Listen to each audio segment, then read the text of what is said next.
Danag. Ang danag ay ang bersyon ng vampira dito sa Pilipinas.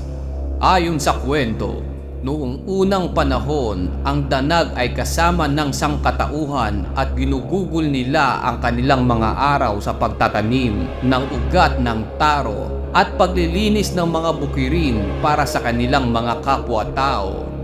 Gayunpaman, isang araw ay aksidenteng nahiwa ng isang babae ang kanyang daliri na naging sanhi ng pagbuhos ng dugo mula sa sugat.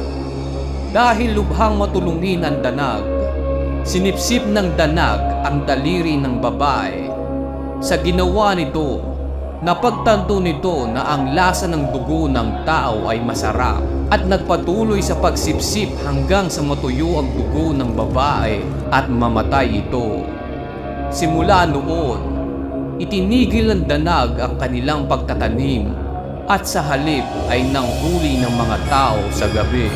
Kwento ito ng mga Esnek, isang pangkat ng etnikong katutubo sa lalawigan ng Apayao.